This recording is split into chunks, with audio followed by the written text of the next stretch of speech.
ano, akong ingon katong withholding support to the children or to the wife in case magbulag sila de facto, that's economic violence, no?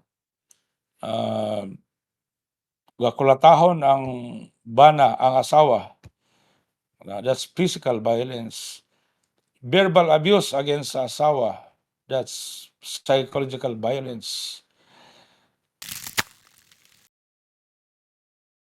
So atong, topic, karong gabi ang women's rights, no, including children's rights. Yung katong mga mama din ha o mga minor nga anak, maayo siguro magpaminaw mo kay para makabalusan mo sa inyong mga katungod, no? Itong mga minor nga bata, ang minor is 18 years old below og, atong mga kuan, no, atong mga kababainan, solo parent, especially kanay mga special law on solo parent, no? Of course katong mga married also nga mga babae, no, and, siguta sa ilang mga katungod sa atong balaod, no. Now ang kining atong, women's rights o children's rights, actually naay historical, kuan ano, naay history ani.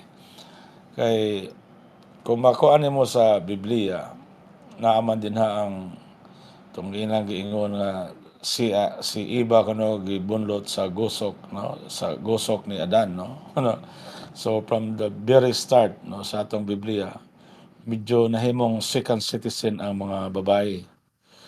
Second class citizen ang mga babae, no. It took several centuries before naka-enjoy og almost nanay parity ang rights sa mga kalakian, no. Kaya ang uban kay kultura ang concept sa mga babae mura nag-property nila, no, sa ubang kultura. Before ang pwede ra makabutar ang mga lalaki. Pwede ra maka-enter into contract ang mga lalaki, ang mga babae wala. But, throughout history, because of the women's struggle atong mga leaders sa mga kababayonan sa entero kalibutan, nalingkamot sila, no, nalingkamot sila nga ma ma-equal na ang katungod sa babae o lalaki. So atong balaod din sa Pilipinas also reflects laws that have evolved around the globe. So dili na kini kung phenomenon sa Pilipinas, but this is a global phenomenon to equalize the rights of women and the men, no. Unsa may mga katungod, unsa may katungod sa mga babae. Now, naay, no, sa atong balaod na atong kung dumdum mo sa una katong popular pag sexual harassment law, no. Katong sexual harassment law that pertains to the rights of women in the workplace, katong nanrabaho sa mga kompanya, sa mga government offices. So naay, kanang ay mga laki na sa mga kompanya labi ilang mga superior, mga bosses, ilang sexually harass ang mga ilang mga empleyado ang babae. So katong sexual harassment law, isa to sa mga forerunner sa balaod nga nagproteher sa atong mga kababayonan nga nagtrabaho dinha sa atong, mga private company o government offices. So dili basta-basta nga iharas ang babae nga empleyado, mga gobyerno man o mga pribado ang katungod sa mga babae. So Katong sexual harassment law mao katoy na kuan 'no, isa sa mga, balaod nga atong gipasa sa Pilipinas para maprotektahan ang mga bababae. Don't you know that there is also a law establishing, March 8 every year as the Women's Day? So kana 'no, naanay Women's Day, March 8 kamo mga kababayenan inyo na katungod, so March 8 naanay kanang kuan 'no, naanay atong Women's Day to recognize the role of women in society. So akong gingon katong sexual harassment law, ah, ikaduha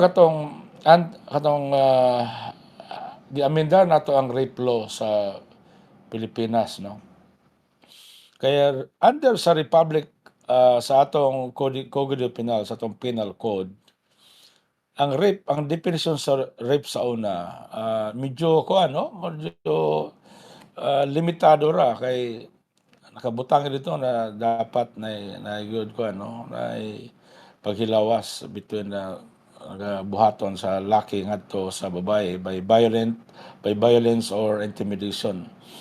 But karon dili na oh, anything that, will assault 'no, uh, sa woman may be considered rape. So gi-broaden ang concept sa rape, dili lang paghilawas 'no. So then, we have, katong 9260 katong laws, laws to protect the children and women against violence of the men 'no. So unsa man kana 'no, for example katong mga babae nga gakulatahon-tahon sa ilang mga bana, it's either married or, even if they are just live in a relationship, gakulatahon. So that's physical violence. Now, kana kana nga balaod man gitawag ang popularly known as BAUSI, violence against women and children. So pwede na ta mo file og criminal case against the husband or the live-in partner. Or pwede gali bisag sa uyab ra, bisag dili pa mo ano, live-in partner, bisag uyab pa mo. If there is a violence, perpetrated by the partner to the woman, pwede na siya, filean og, criminal case. Now, there is also, kaning ang number one nga problema sa atong mga babae is pag magbulag sila sa ilang kalibin o sa ilang bana, ang support, no? Kay kung naay, for example, 5 ka anak, mga 5 ka anak nga buhion, na magbulag ang bana o asawa or ang live-in partner, unsa man pagbuhi sa mga anak, ang gabuhaton lugar ang laki dili mag-support sa mga bata. So mo na in taon ang mga babae maglisod bulag bisag kulatahon na sila sa ilang bana or live-in partner because of that, no? Now kung mobulag sila dili sad mo suporta ang bana, now that's, economic violence, no?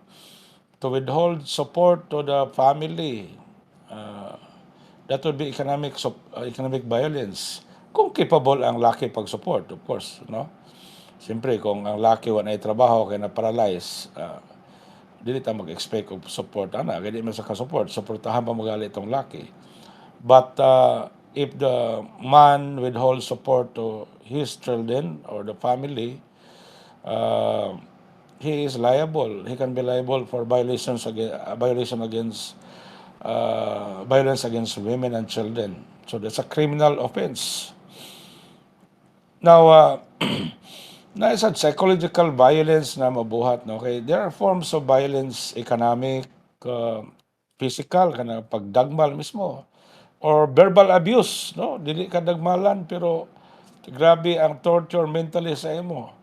Inong ka lang nga ikaw walay pulos nga pagka-asawa or pagka-inahan. Ikaw daghan mga no, everyday ga na mga verbal abuse ga buhaton sa live-in partner o bana. that would constitute as psychological violence. So,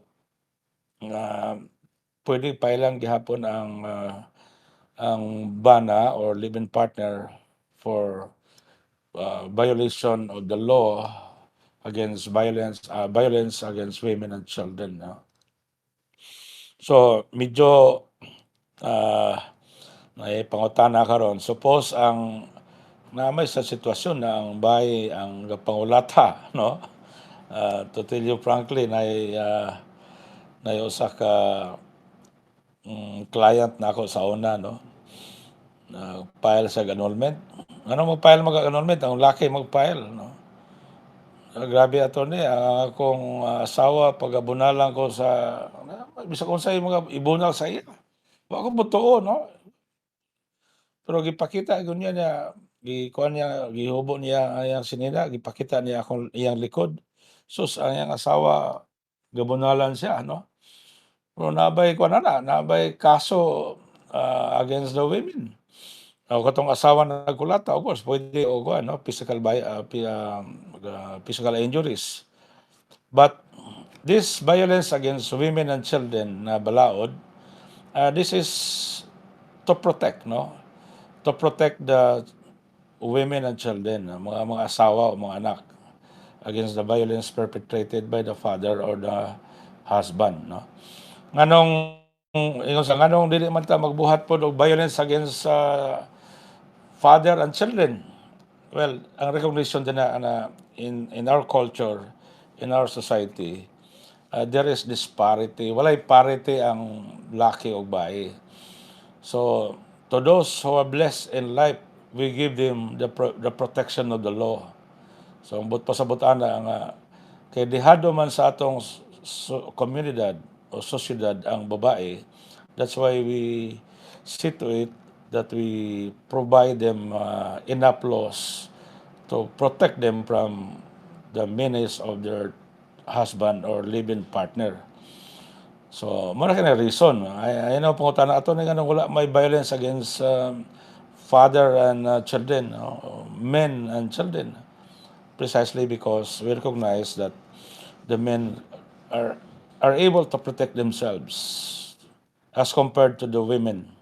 So, manang na atong law violence against women and children. So, criminal case ka na, no? Criminal case.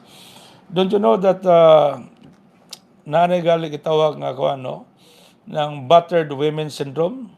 Kamo mga laki, bantay-bantay mo kung gapangulata mo sa iyong asawa o verbally abuse ninyong asawa to the point na psychologically damaged na siya.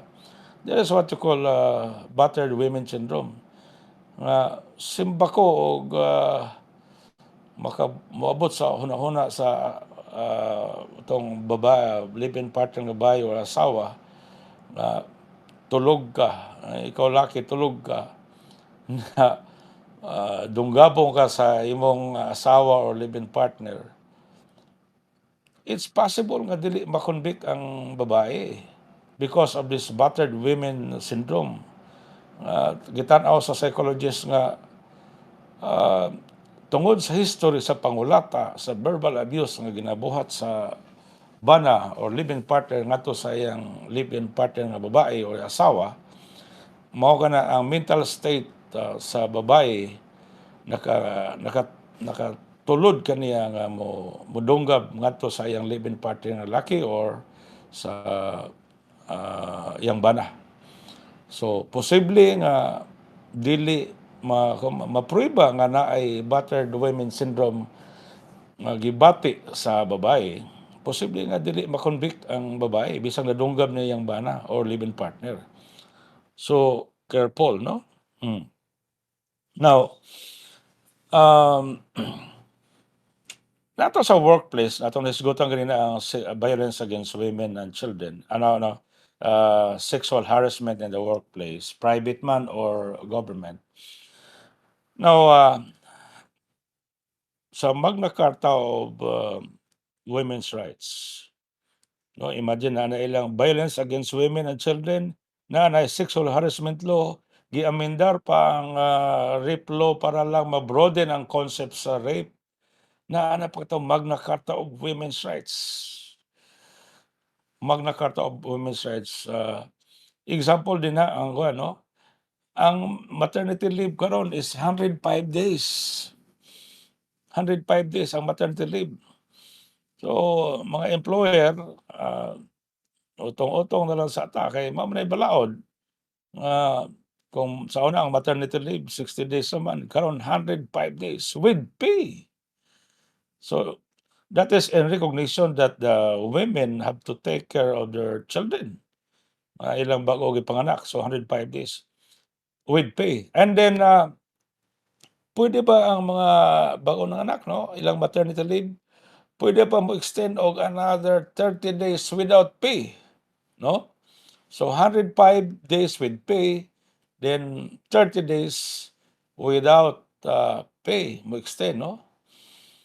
Mhm. And then, for example, ang solo parent ano, ang solo parent katong mga babae nga, wala mapakasli sa ilang samahan sa ilang anak, they are solo parent. They are entitled to another, so 105 days plus puwede pa mo extend og 30 days.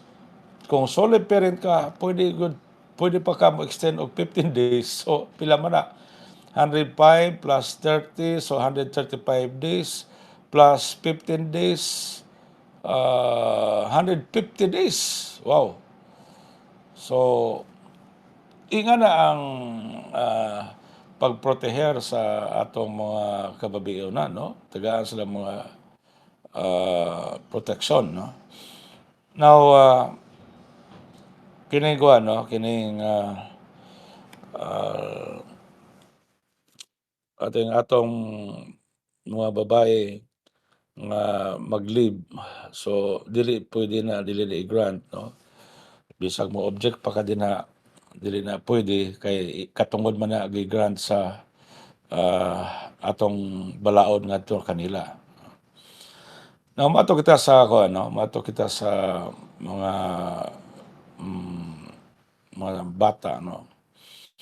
Ang mga bata is now entitled to, bisag wala pa'y benefit of marriage, the children are entitled to the surname of their father. Basta acknowledge kay base pod og, moingon lang ka nga, amahan ko man na si kuwan, Bongbong Marcos na imong lugar ka imong iparesto ang apelyido Marcos. Cannot be. It should be acknowledged even, children 'no. So, they should be acknowledged by the father para maka-bear sila sa surname sa father. So, kung atong tan-awon,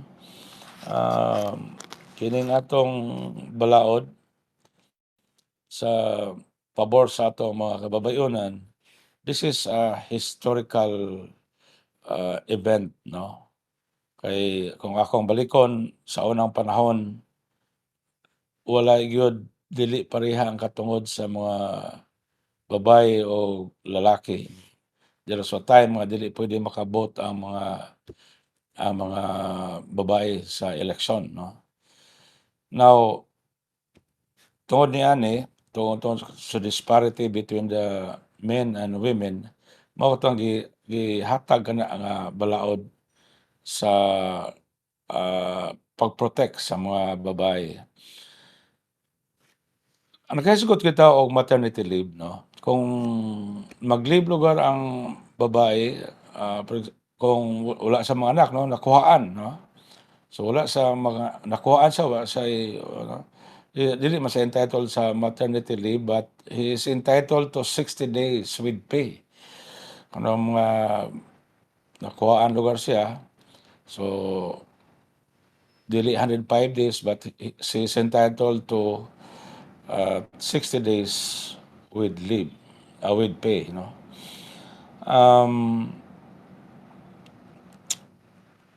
Napay gihapon sa atong balaod nga dili pareho gyud ang sitwasyon sa laki ug babae.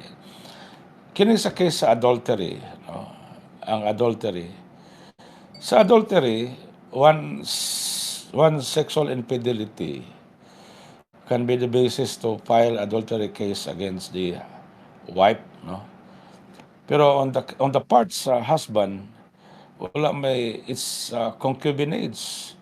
So, ang concubinage mas lisod ipruba kaysa adultery, no? So, medyo kana nga balao, kana nga sitwasyon ato na pwede pa siguro na i-amenda, no? I-amendar kay murag dili pa kana makiangayon, no? Kay mas lisod ipruba ang concubinage kontra sa adultery.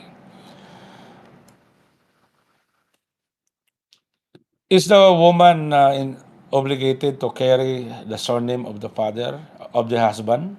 No? Now, kung makita nyo karon sa una kay halos pag-ingon na pag iyang bana Juan de la Cruz. So, automatic dayon na nga ang iya po apelyido Gadalhon de la Cruz. No karon dili na, no, dili na obligado. Dili na obligado ang wife to carry the surname of the husband. Pwede iyara iyang apelyido, iyang dalhon. Or pwede po butangan niya lugar ayang maiden name is Aquino, Aquino de la Das de la Cruz. But she can retain her maiden name without carrying the surname of her husband. No? And then, ang mga babae na before, women cannot enter into contract. No? But karon, of course, kung minyo mo duha, so the husband should secure your marital consent. So dili pwede nga mag-contract lang ang husband without your consent. Now, suppose magbulag ang bay o ang bana o asawa, pwede ba maka-enter into contract ang bay, no? Now, sa atong balaod karon, na may gitawag nga judicial separation of property, na legal separation, na annulment. Now, kung maingon ka nga, dili ko mag-file og annulment attorney, dili ko mag-file og separation, but gusto na ko i-manage ang akong kaugalingon nga property, kaya nagbulag naman mi sa akong de facto, no? Na may ilang separation de facto. But I want to manage my own properties, my own affair. Actually, pwede ka mo ato sa korte para ma-separate ang property management na imo o sa husband. Bisag wala mo mag-legal separation o wala mo annulment. So, i-divide na ninyong property, then you manage your own financial affairs separate. Now, tungod niya na ang balaod, so dagdag ito mga kaso, mga bawsi, no? And ang DSWD is on the lookout, no, to protect and to help the women who have been victims of violence. Now, unsa may mabuhat, Lord, no? Unsa may mabuhat sa asawa kung biyaan sa siyang bana? Ang pinaka-issue magud dinha ang kuwan gyud kining support sa mga anak, no? Labi na ang mga minor. So, of course, pwede sa mo-file ang asawa og economic violence, so BAUSI. But ang pinaka-urgent is support. So, ang asawa pwede mo file sa korte. Moadto mo sa korte, mingon mo nga kuha mo og abogado, kung di mo ka-afford og private lawyer, pwede mo moadto sa public attorney's office. Diin pwede ang abogado mo file og support og while the case is pending, no, kay urgent man kini, kay kinabuhi ba ni sa mga bata ang imong ginatanaw, na gitawag nga support pendentility. So, kamo mga babae, kung biyaan mo sa iyong bana, ayaw kay panic. Naay mga remedies gawa sa economic violence nga criminal case. You can go to the court, ask for support, then while the case is pending, ask for support pendentility. Sa ato pa ang buot pasabutan ng support pendentility nga ongoing pang kaso, ang bana manduan na sa korte nga, "Uy, ikaw na may kay trabaho, suportahin ang imong suportahin ang imong pamilya, imong mga anak." While the case is ongoing, that's support pendentility. Kay most of the time, ang ato mga kababayonan, magpanagana og mag-antos ng taon og kulata o verbal abuse sa ilang bana or living partner because of this, no? That is the main reason nga nagmartir ang mga asawa or mga living partner nga bay, because once they leave the household, or ang bana molakaw, ang problema din na ang pag-support sa mga anak. So, do not worry. You go to the court, you ask for support pendentility. So, while padagan ang kaso, matagaan na og support ang imong mga anak. So, di na ka kinahanglan magmartir diha nga bisag hubag hubag dito kulata sa imong bana,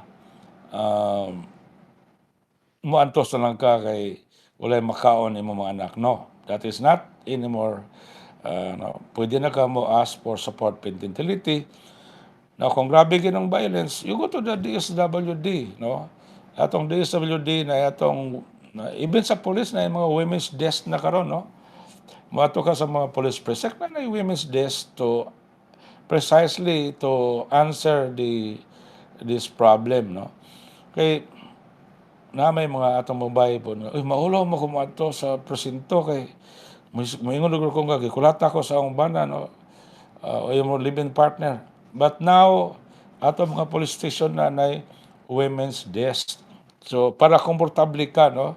Kay kabalo man ta nga kung ikaw asawa or living partner nga bahay mo ato sa police precinct na imong istoryahan police nga laki, medyo mag-aalangan ka, no? Siguro na pa atong naamang sa kultura na.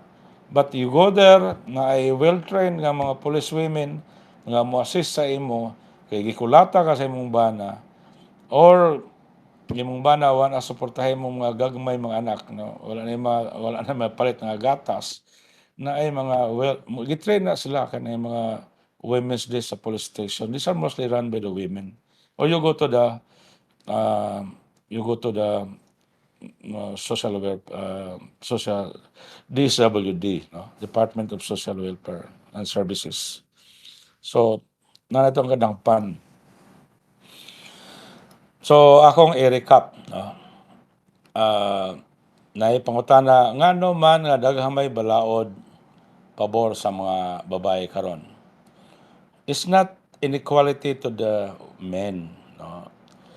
It's only the recognition that naay discrepancy, no? Naay disparity sa protection sa mga katungod sa mga babae as to the men. That's why tungod kay na may disparity, ginahatag kini mga balaod to further protect the interests of the women, no? Dili na ingon nga dili man equal ani kay kani mga balaora para man sa atong mga babae o niya mga laki wala man. No, it's not. It's a recognition that these women, the women in our society, need more protection. Ignorance of the law excuses no one. Bye-bye. Next Sunday. Mayong gabi o mayong pagdamgo ninyo karon sa inyong pagkatulog. Bye-bye for now.